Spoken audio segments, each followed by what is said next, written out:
Ang kwento ni Tomby. Ang kwentong ito ay hango sa totoong buhay. Mula ito sa isa nating tagapakinig. Naitago na lang natin sa pangalang Fahar. Patungkol ito sa karanasan ng kanyang lolo. Walang eksaktong taon. Probinsya ng Dapitan.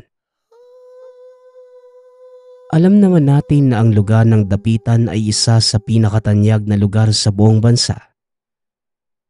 Mayaman ito sa kasaysayan lalo't patungkol sa mga sumakop na dayuhang Kastila, mga Hapon, at ang buhay ng ating bayaning si Rizal.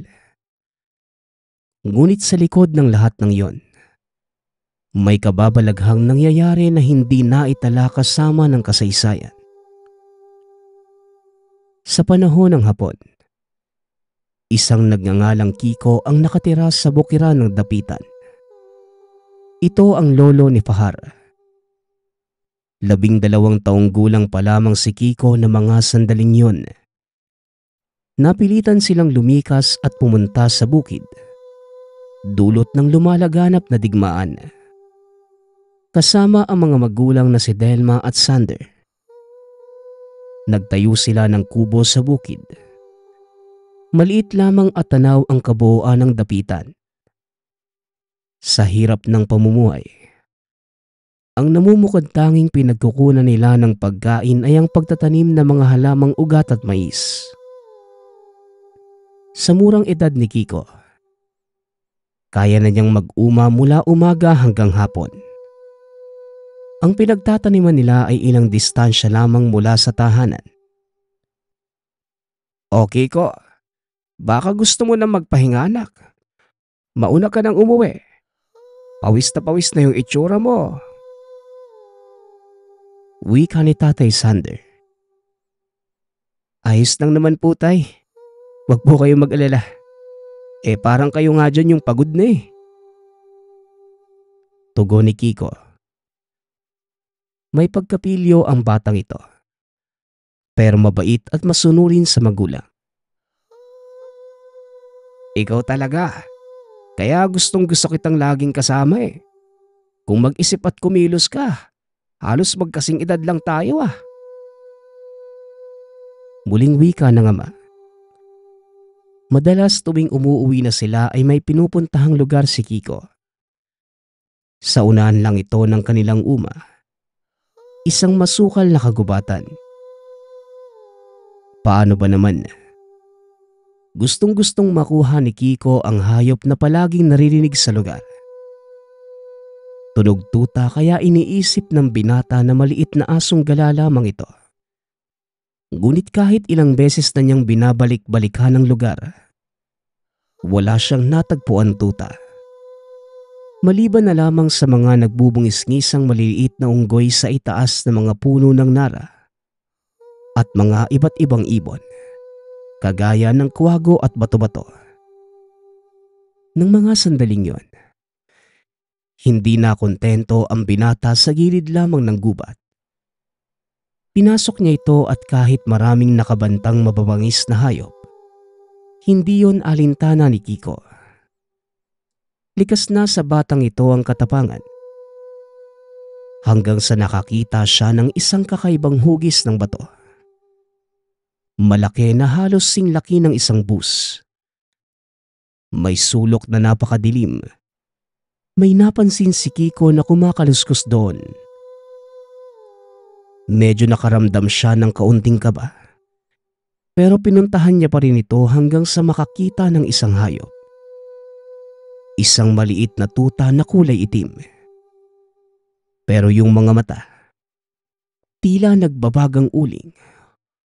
Umaakma pa ito ng pagsunggab pero hindi natinag ang binata at sa halip. Uy, dito ka lang pala namamalagi ah. Halika na. Op, huwag kang mangagat. Aray! Ay, nakuha din kita. Wika ni Kiko. Dinampot niya ang tuta at hinapuhap ito sa leeg. Tinitigan niya ang mga mata nito. Wala na ang pagiging kulay pula. Inuwi ni Kiko ang hayop sa tahanan. Hindi naman pinuna ng mga magulang si Kiko. At sa halip, naging masaya pa ang mga ito dahil may kalaro na ang binata. Pinapakain ito ni Kiko ng kung anong kinakain niya. Pero ang pinipili ng aso ay ang mga karne. Ayaw kumain na may halong rekado. Kaya naman, panay ang pambibitag ni Kiko ng mga ibon. At iba't ibang hayop kagaya ng bayawak mapakain lamang ang alaga. Pinangalanan pa niya itong Haris. Kalaunan, may napapansin si Kiko sa tutang ito. Madalas tuwing gabi, wala ito sa kusina. Nilibot na ni Kiko ang buong tahanan pero wala talaga. Nakikita nila lamang ito tuwing umaga. Nasa gilid ng pinto at natutulog. Kaya naman, ang ginawa ni Kiko ay tinalian niya ito. Subalit naging mabalasik at panay ang pagwawala. Sinabihan naman siya ni Tatay Sander na wag nang talian ang hayop na lumaki sa gubat. Hayaan mo na lang yan. Total hindi naman umaalis eh. Wika ng ama. Hanggang sa lumipas pa ang ilang buwan. Nagtataka ang binata kung bakit hindi lumalaki ang alagang si Haris. Kahit anong pakain, hindi man lamang ito tumataba o tumataas ng kaunti. Inisip na lamang na baka nausto na ang laki. Ito na talaga ang postura ni Haris. Ngunit isang gabi, sa hindi inaasahang pangyayari ay nasaksihan ni Kiko. Sa kalagitnaan ng pagtulog, nagising ang binata dahil sa kaluskos na narinig sa likod ng kanilang kubo. Nang mga sandaling yun, nagising din pala si Tatay Sander. Pero hindi nito pinansin ang tinig at bumalik na lamang sa pagtulog. Samantalang si Kiko naman, hindi mapakali. Inaasahang baka paalis na naman ang alagang si Haris. Kaya gusto niyang malaman kung saan ito pumupunta tuwing gabi. Marahang lumabas ng tahanan si Kiko. Sinisipat niya ang tahanan ng aso. Wala doon si Haris. Kaya nilibot ni Kiko ang buong paligid. Hanggang sa nakita niya ang alaga. Nasa uma nila ito at naglalakad. Naaaninag niya naman gawa ng may kaunting liwanag mula sa pasilang na buwan. Dahan-dahan niya itong sinundan. Tinatawag niya ito pero tila hindi siya pinapakinggan. Hanggang sa nakarating na ang binata malapit sa kabilang baryo. Medyo nakaramdam siya ng takot. Dahil dito namumugaran ang isang hukbo ng mga Hapon. Hanggang sa biglang nakarinig siya ng paghangos. Ramdam ni Kiko na nasa gilid lang ito ng tenga. Nakaamoy pa ang binata ng sobrang paho galing sa hininga nito. Anong ginagawa mo dito, Kiko? Umuwi ka na. Dahil napakadelikado ng lugar na to. Wika ng boses na narinig sa tagiliran. Paggilid ng mga mata ni Kiko. Halos maihi ang binata sa takot nang makita ang isang napakapangit na muka. Kulay itim ang katawan. Napakaraming balahibo. May mga matang nagbabaga. At kitang-kita ni Kiko ang malalaki at matutulis na mga ngipin nito. Bumalikwas ang binata subalit napatid ang paa sa bato. Dahilan kaya nawala ng balanse at natumba sa lupa. Kitang-kita niya ang kabuuang postura ng nilalang. Mahaba pala ang kamay at paa. May mukha ng aso at sobrang laki ng katawan. Isang aswang. Sino ka? Huwag niyo po akong sasaktan. Maawa po kayo sa akin. Wika ng binata. Sabing umalis ka na dito. Alis. Malalaman mo rin kung sino ako. Muling wika ng aswang. Tsaka ito biglang lumundag papunta doon sa kuta ng mga Hapon. Pinagmamasdan lamang ito ni Kiko papalapit sa lugar. Hanggang sa napatakip na lamang siya ng bibig. Nang may sunggaban itong natutulog na sundalo sa gilid ng bahay. Rinig na rinig ni Kiko ang pagsigaw ng tao habang kinakaladkad papunta sa kakahuyan. Kasunod naman ay ang pagkaalarma ng buong paligid. Umalingaw-ngawang putok ng baril at may ilang mga Hapong lumabas. Nagkagulo sa lugar. Hindi na natiis ni Kiko ang sitwasyon. Kaya dali-dali niyang nilikas ang lugar at baka rumonda pa ang mga ito at abutan siya. Habang papauwi, dala-dala ni Kiko ang mga katanungan sa isipan. Sino ba yon at anong klaseng nilalang ang nakita? Dagdag pa dyan ang takot na baka umabot na sa kanilang lugar ang mga Hapon dahil sa nangyari. Hanggang sa tuluyan ng makauwi ng tahanan. Hating gabi na sa tansya ni Kiko na mga sandaling yon. Tahimik ang bahay. Pagsilip niya sa bintana ay tulog pa ang nanay at tatay. Dahil sa pagkabagabag. Hindi na ito nakatulog at naroon nakaupo sa gilid ng bahay ng aso. Ilang sandali lang. Nakarinig siya ng boses na galing sa tuta. Paparating ito at nakakasiguradong umuwi na ang alagang hayop. Pero nang makita siya nito, tila nagulat ang tuta at bahagya itong umatras. Napakunot naman ang mukha ni Kiko kung bakit ito ang naging reaksyon ng alaga. Samantalang lumalapit naman ito kaagad sa kanya. Naglalambing pa. Ngunit napaitnag ang binata nang bigla na lang nagbago ng anyo ang aso. Lumaki ito ng lumaki. Naging katulad nung nakita niyang nilalang doon sa kuta ng mga Hapon. Napatingin si Kiko sa paligid sa pagkataranta. Tinatanaw kung saan siya tatakbo. Sisigaw na sana ang binata nang biglang nagsalita ang aswang. Wag. Kaibigan mo ako at alaga. Wag mong ipagsasabi ang mga nakita mo. Pakiusap. Wika ng aswang. Anong klaseng nilalang ka? Nakakatakot yung itsura mo. Haris? Tugon ni Kiko. Hindi Haris ang pangalan ko. Ako nga pala si Rodolfo.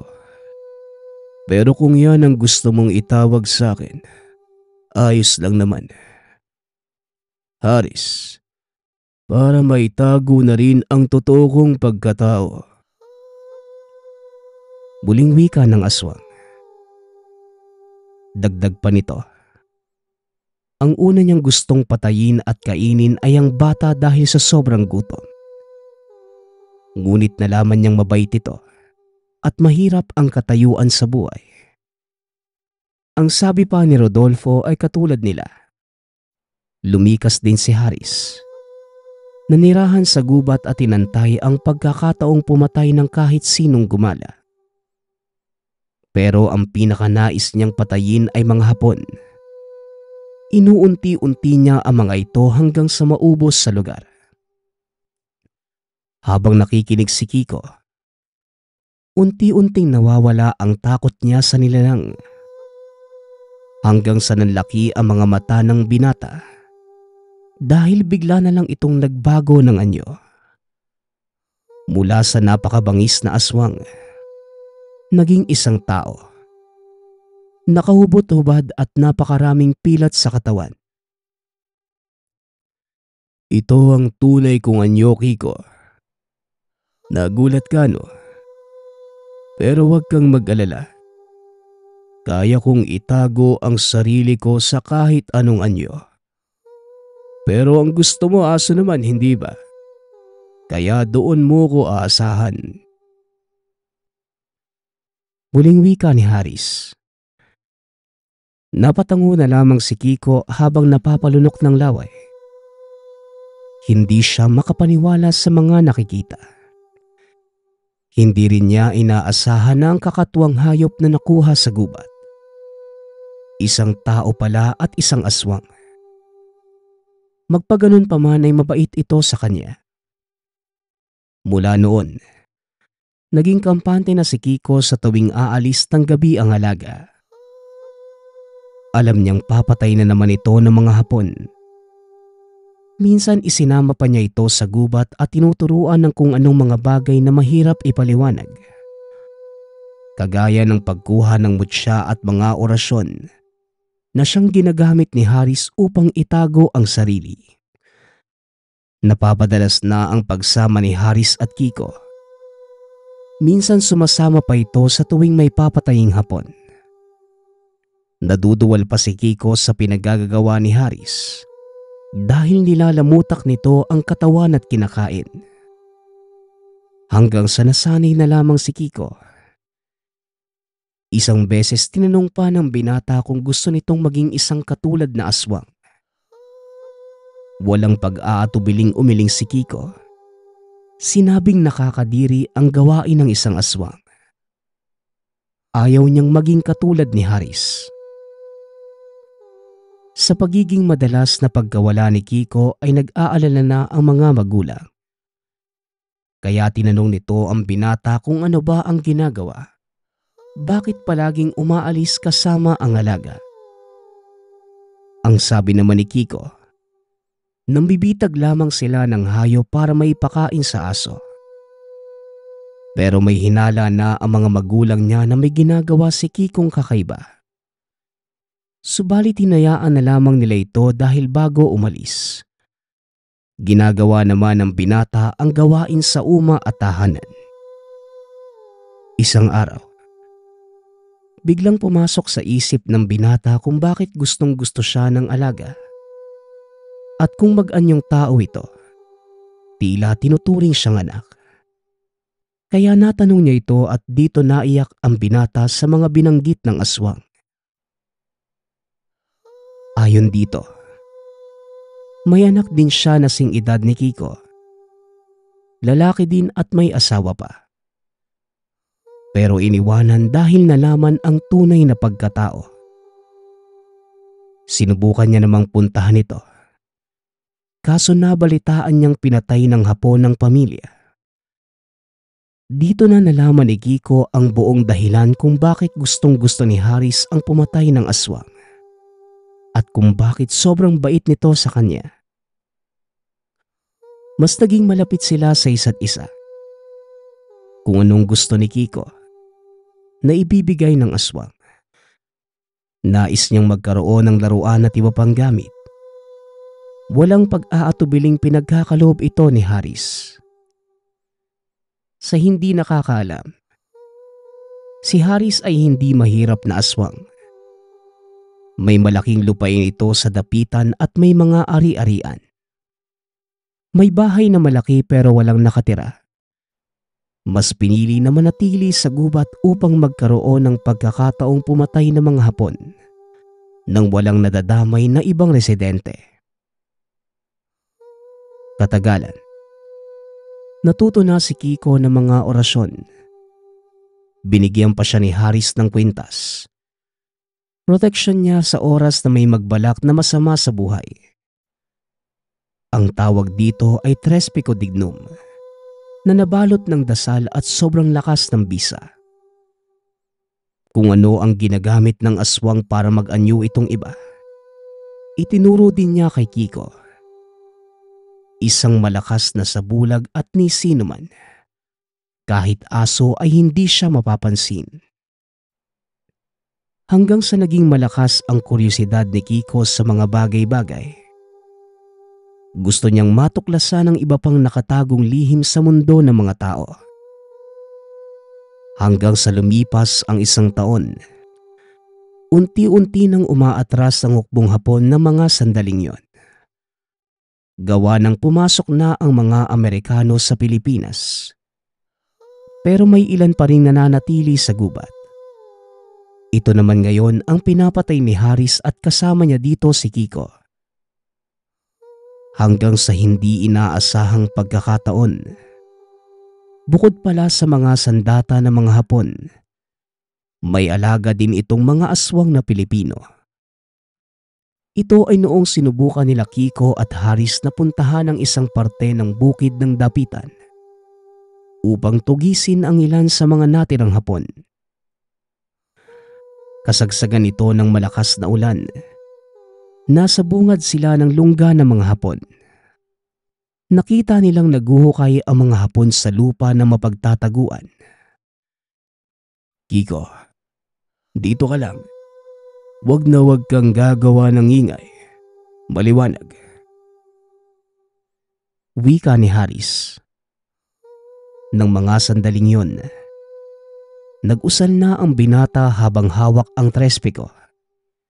Tinatago ang sarili at nakaupo lamang sa gilid ng puno ng tugas.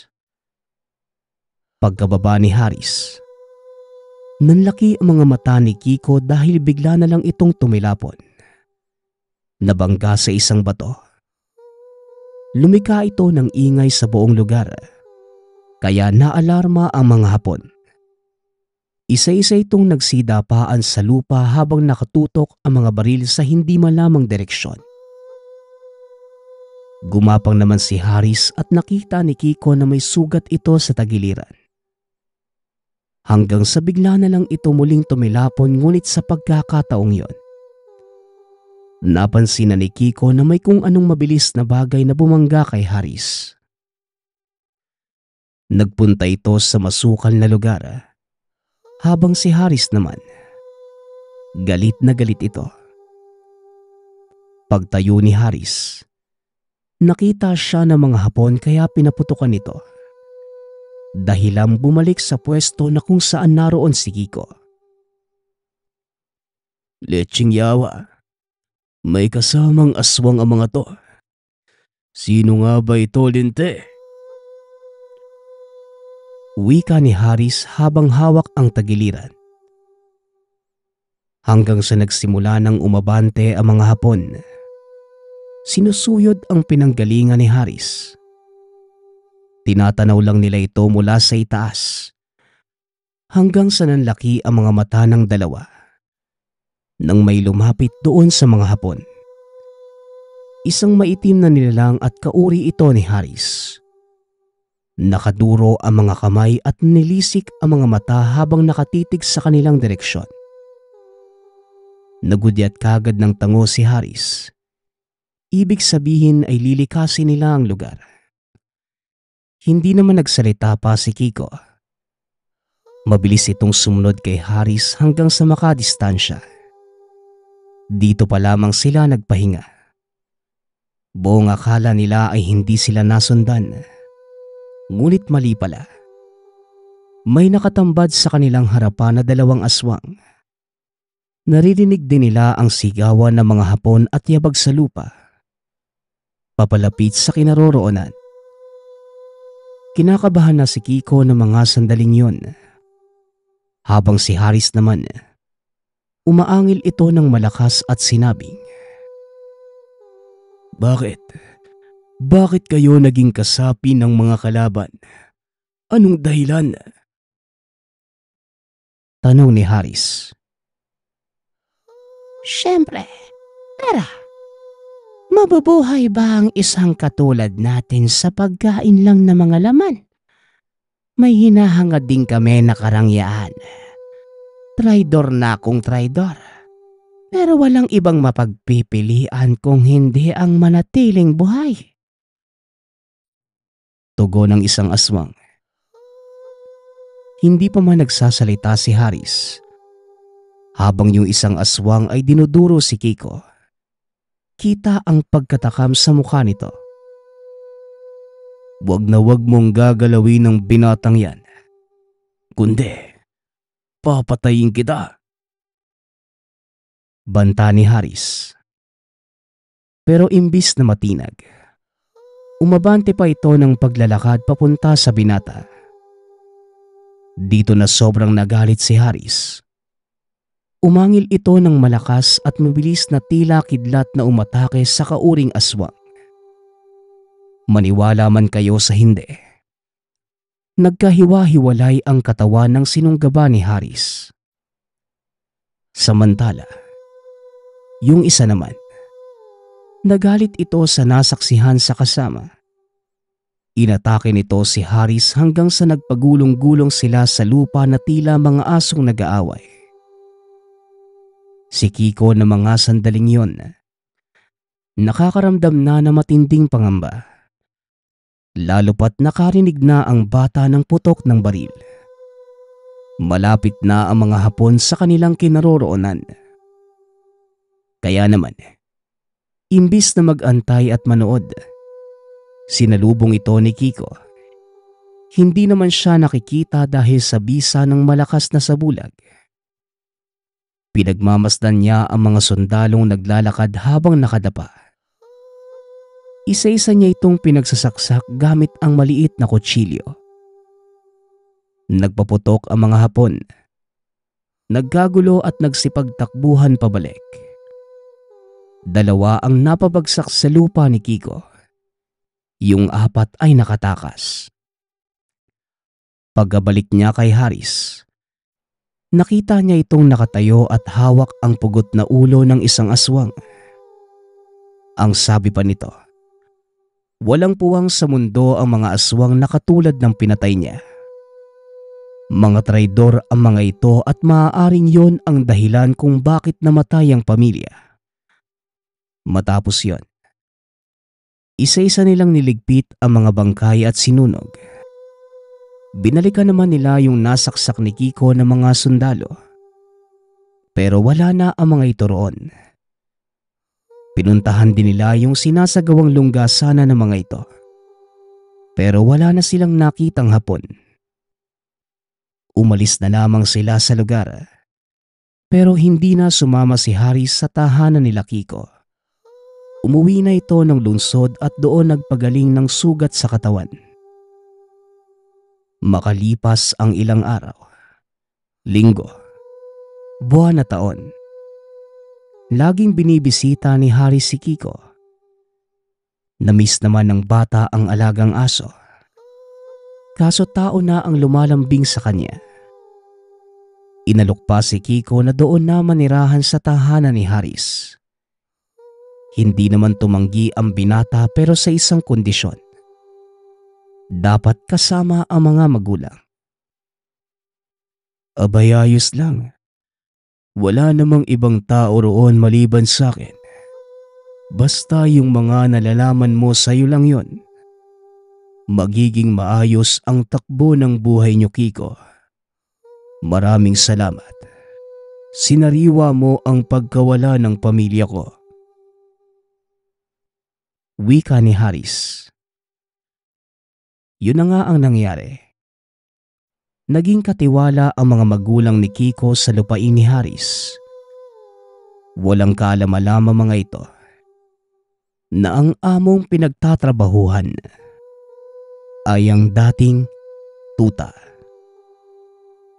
Ang susunod nating kwento ay mula sa isa nating tagapakinig. Naitago na lang natin sa pangalang Omar. Walang eksaktong taon. Probinsya ng Antique. Nang mga panahong ito, nagtatrabaho bilang isang waiter sa isang restaurant si Omar. Kakagraduate pa lamang sa kolehiyo sa kursong HRM. Namasukan bilang waiter para makakuha ng karanasan bago sumampa ng barko. Tubong Antique si Omar. Mula sa pamilya ng mga magsasaka. At dahil sa kahirapan ng buhay, piniling magsikap upang makapagtapos sa kolehiyo. Hindi siya umasa sa mga magulang. Pinagsabay niya ang pagtatrabaho at pag-aaral para matustusan ang sarili. At nang makapagtapos, nagpa siya itong umuwi sa kanilang probinsya upang doon humanap ng trabaho.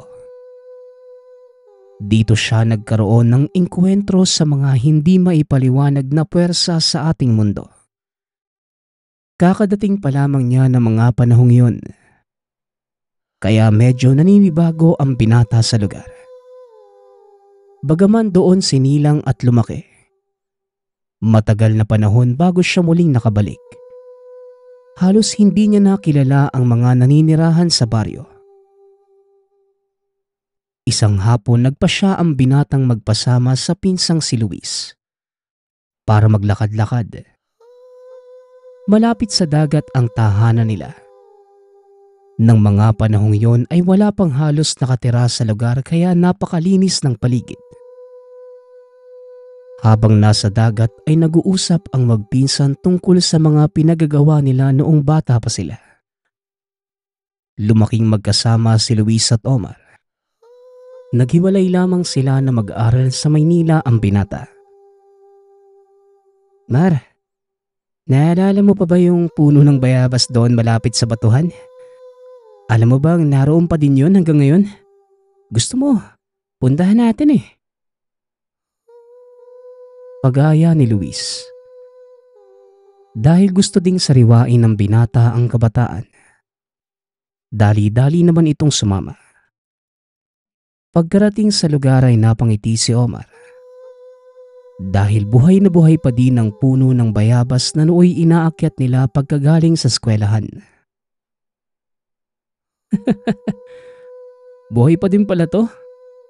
Ang tagal na ng punong to eh. Isipin mo grade 4 pa lang tayo noon, malaking puno ng bayabas na to. Tapos tignan mo yung mga bunga, Luis halos hindi na babawasan Wika ni Omar. Napansin itong nagkakandahulog na lamang ang hinog na bunga ng bayabas. Ang ilan ay kinakain na ng hayop sa itaas ng puno. Inaya ni Omar ang pinsan na akyatin ito at kagad namang sumama si Luis.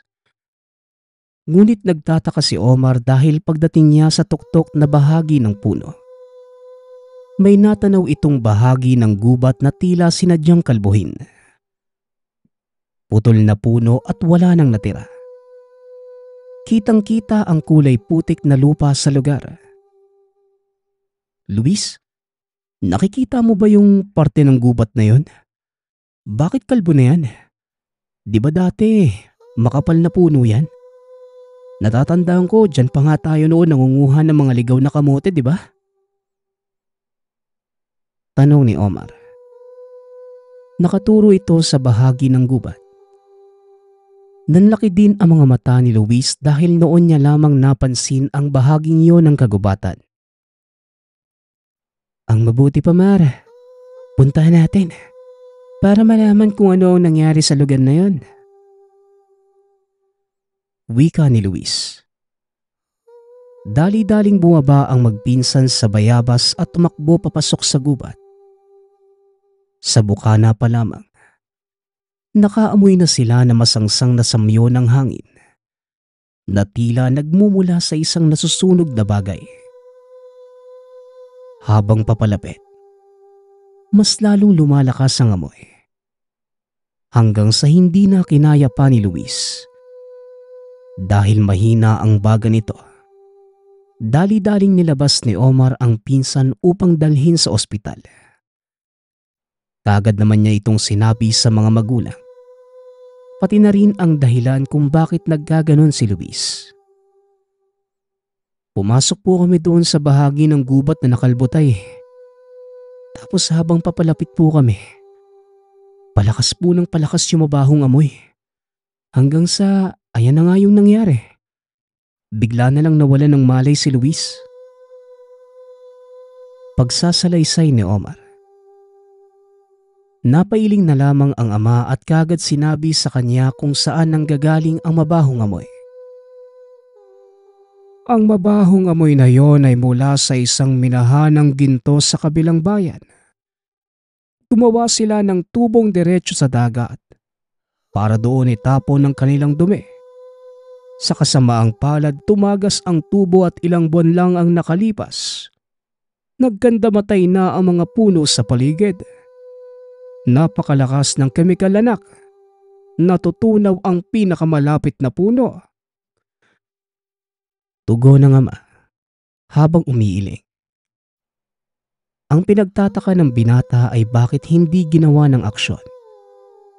Karagdagang pagpapakilala kay Omar.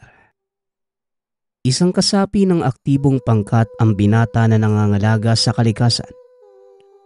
Kaya naman nagpa siyang mag-imbestigang mag-isa. Hindi na niya ito pinaalam sa ama dahil alam niyang pagbabawalan din ito. Kinagabihan, bitbit ang ilang kagamitan. Pinuntahan niya ang lugar. Laking gulat nang makita ang malaputik na likidong lumalabas mula sa ilalim ng lupa. Bagaman madilim, nagagawa niya itong maaninag sa tulong ng liwanag mula sa buwan. Habang nag-iikot, nakarinig si Omar ng isang boses ng babaeng umiiyak. Kagad siyang napabalikwas upang hanapin ang pinagmumula ng tinig. Inikot niya ang paningin ngunit wala siyang nakita. Dahil sa takot ay kagad din siyang lumabas ng lugar. Pagkarating sa tahanan, kagad siyang naligo para matanggal ang anumang amoy na kumapit sa damit. Habang nagpupunas ng katawan, muli niyang narinig ang paghikbi ng isang babae. Nang alisin niya ang tuwalya sa muka, laking gulat ng binata dahil may isang babaeng nakatitig sa kanya mula sa salamin. Napasigaw si Omar na mga sandaling yon na nakapukaw naman ang atensyon ng ama. Omar, anak, ano bang nangyayari sa'yo? At napasigaw ka dyan sa banyo? Tanong ni Mang Peter. Kagad namang sinabi ni Omar ang nakita. Sinubukang hanapin ng ama ang sinasabing babae. Ngunit wala naman itong nakita. Hindi pwede, tay. Nandyan lang po siya kanina eh. Nakatayo pa nga po sa likod ko. Pagmamatigas ng binata. Ngunit sinabihan siya ng ama na magpahinga na lamang. Dahil baka lang yun sa nalanghap na kemikal. Kaya kung ano-ano ang nakikita at naririnig. Wala namang nagawa si Omar dahil kahit anong paliwanag ang gawin, hindi naniniwala sa kanya ang ama. Kagad siyang pumasok ng silid upang magpahinga. Iniisip na marahil tama ang sinabi ng ama. Ngunit nang makatulog na siya ay muli niyang narinig ang tinig. Pakiusap. Tulungan mo kami. Paulit-ulit itong umieko sa kanyang tenga. Hanggang sa napilitan si Omar na idilat ang mga mata. Nang iikot niya ang paningin ay nakita niyang wala na siya sa silid. Nagtataka ang binata dahil pamilyar sa kanya ang lugar. Ito yung gitna ng kagubatan na punong-puno ng halaman. Kagaya noong bata pa siya. Habang nagmamasid sa paligid, muli niyang narinig ang tinig ng babae. Sa pagkakataong yon ay nagpakita na ito sa kanya. Nakasuot ito ng damit na tila hinabi sa mga dahon. Kulay pilak ang buhok at kulay asul ang mga mata. Alam ni Omar na hindi tao ang kaharap niya na mga sandaling yun. Nakikiusap ako sa iyo, Omar. Tulungan mo kami. Unti-unting namamatay ang kabundukang tinitirahan namin. At hindi magtatagal. Maging ang tahanan niyong mga tao ay mawawala na din. Wika ng babae. Ikinumpas nito ang kamay. Biglang nagbago ang kapaligirang nakita ni Omar na tinutupok ng napakalaking apoy ang buong kabundukan. Napakadaming hayop ang mamamatay at maging mga tao. Nagsisipagtakbuhan. Nakita din ng binata ang pamilyang napapaligiran ng nagagalit na sunog. Nilingon niya ang babae upang magtanong. Ngunit bago pa man niya ito gawin, inunahan na siya nitong magpaliwanag. 5 taon mula ngayon, ganito ang mangyayari sa paligid mo kung hindi kayo kikilos.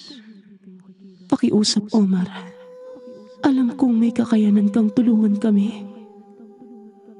Muling wika ng babae. Halos hindi makagalaw si Omar sa sobrang kilabot na naramdaman. Hindi din niya alam kung totoo ba ang mga nakikita o pawang panaginip lang. Paano po ba ako makakatulong? Pangkaraniwang tao lang po ako na walang kapangyarihan. Tugon ni Omar. Yan ang akala mo, Omar. Makapangyarihan ng iyong puso. Ang pag-ibig mo sa kalikasan. Iyan ang magbibigay ng katatagan sa iyo. Wika ng babae. Kagad itong naglaho at bumalikwas si Omar mula sa kanyang higaan. Iniikot ang paningin sa pag-aakalang nasa ibang dimensyon pa siya ng mga sandaling yon. Nakahinga na lamang ng maluwag nang marinig niya ang kahon ng aso mula sa labas. Kinabukasan, pinuntahan ng binata ang pinsang si Luis sa ospital. Papalabas na ito ng araw na yon, kaya pinili niyang siya ang sumundo dito. Pagkarating sa silid ni Luis, kaagad niyang kwento ang panaginip. Ngunit sa halip na seryosohin siya ng pinsan ay inasar pa siya nito. Maganda ba yung chicks, Mar? Ligawan mo na. Wika ni Luis. Napakamot na lamang ng ulo ang binata. Sinasabi ko na nga ba talaga wala akong mapapala sa'yo. Pero Luis, totoo ang mga sinasabi ko. Alam kong panaginip lang yun pero parang totoo Tugon ni Omar. Kagad namang nagseryoso ang mukha ni Luis na tila may naalalang kung ano. Teka, Mar. Natatandaan mo ba yung batang babaeng kalaro natin palagi doon sa gubat? Di ba ang sabi niya noon, malapit lang yung bahay niya sa lugar? Bakit hindi natin puntahan? Wika ni Luis. Bigla ding naalala ni Omar ang isang batang babae na palaging nag-aantay sa kanila pagkatapos ng klase. Oo nga Luis no. Ngayon ko lang din to naisip Paano kung yung babaeng nakikita ko sa panaginip at yung batang babae noon ay iisa? Bilisan mo na nga dyan. May pupuntahan tayo. Tugon ni Omar. Dali-dali na ding nag-ayos ng kagamitan si Luis. Lumabas sila ng ospital. Pagkarating sa tahanan nila Omar, hindi na sila nagpaalam sa mga magulang. Dahil alam niyang pipigilan lang din sila sa gustong gawin. Pagkarating nila sa gitna ng kagubatan, kagad nilang hinanap ang tahanan ng batang babae. Ngunit noon pa man, hindi na nila ito matagpuan. Mar, wala namang bahay dito Kahit sa bukana ng gubat. Hindi ba inikot na din natin tong lugar dati? Wika ni Luis. Akmang magsasalita pa sana si Omar nang makita niyang may mga taong paparating. Nakasuot ng gas mask ang mga ito. Ang dalawa sa kalalakihan ay maghara ang kasuotan, habang ang ilan naman ay mga naka-uniforming pulis. Huminto ang mga ito malapit sa mabahong putikan. At nang magtanggal ng gas mask ang isa sa mga lalaki, napagtanto nilang ito ang alkalde ng bayan. Medyo may kalayuan sila sa kinatatayuan ng mga ito. Ngunit nakita ni Luis at Omar na tila may pinag-uusapan ang dalawang lalaki.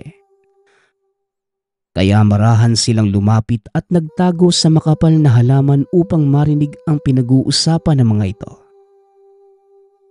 Sakto namang may dalang tape recorder si Omar.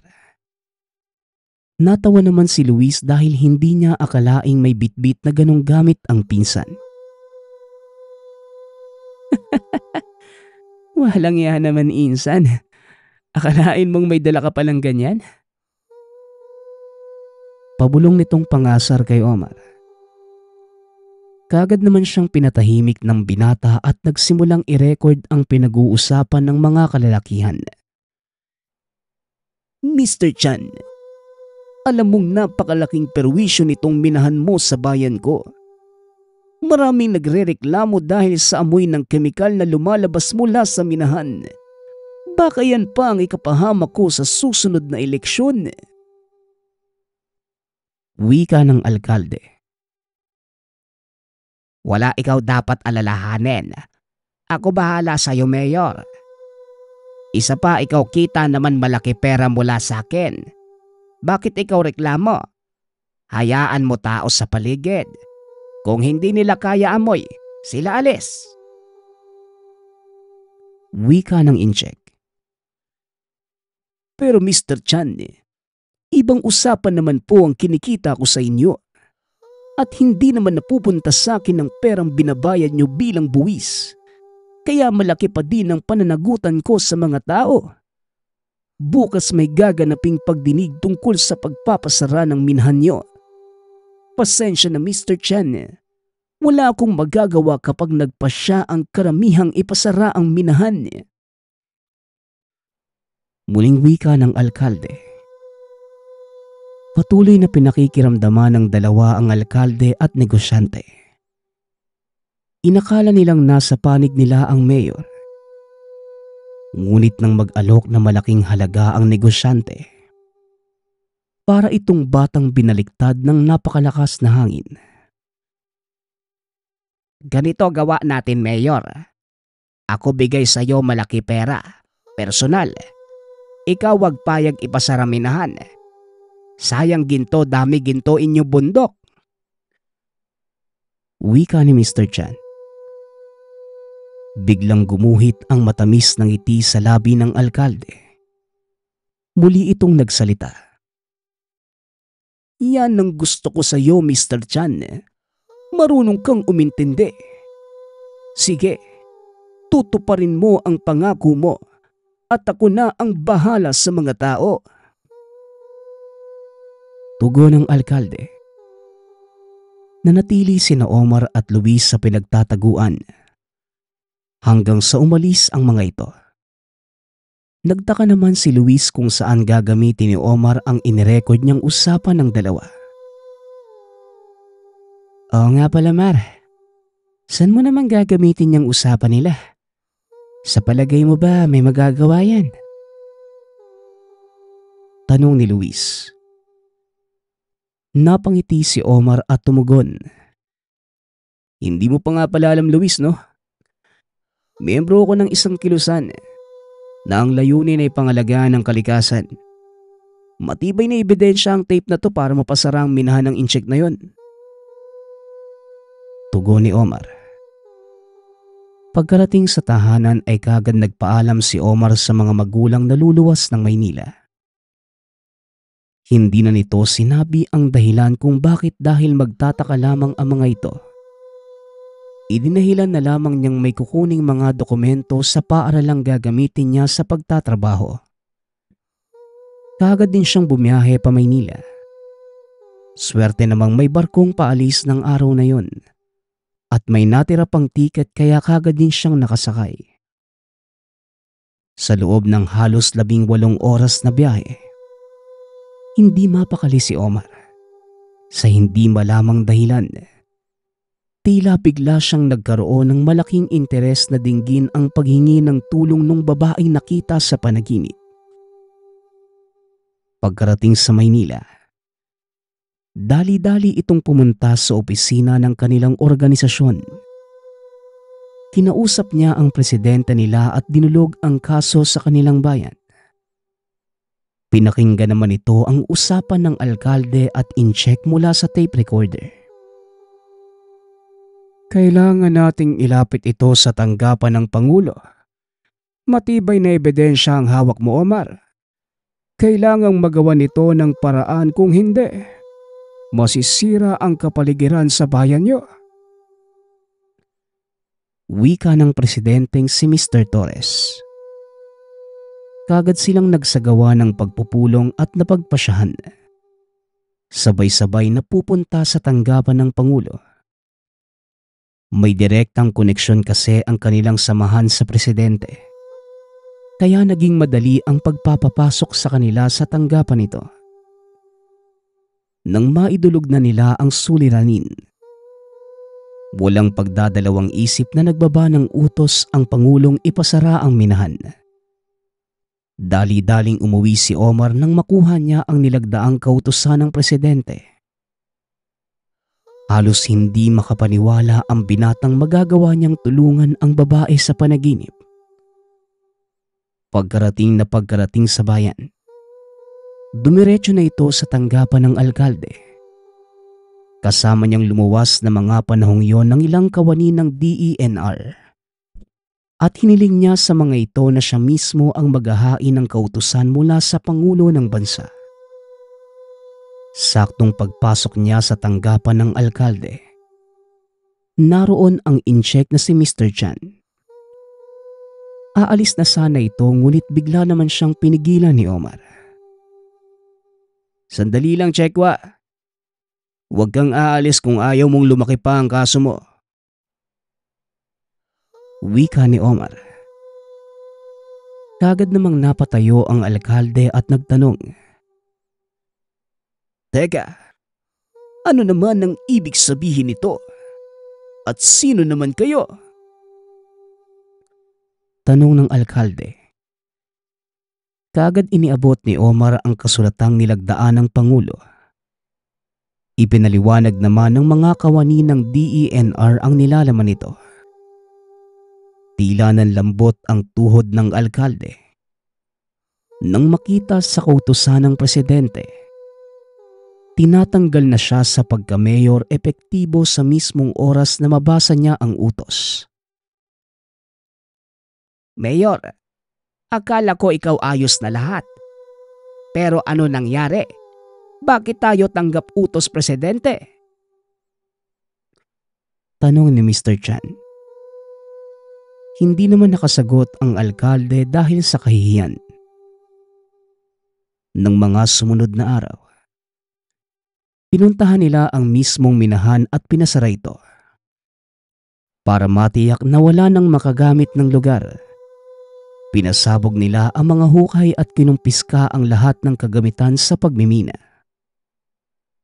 Sa hindi malamang dahilan, nakaramdam ng kasiyahan ang binata. Kinagabihan, saka pa lamang niya sinabi ang lahat sa pamilya. Laking gulat na mga ito dahil sa ginawa. Tuwang-tuwa ang ama. Dahil matagal na din pala nilang gustong ipasara ang minahan. Wala lang silang kakayanan para gawin yon.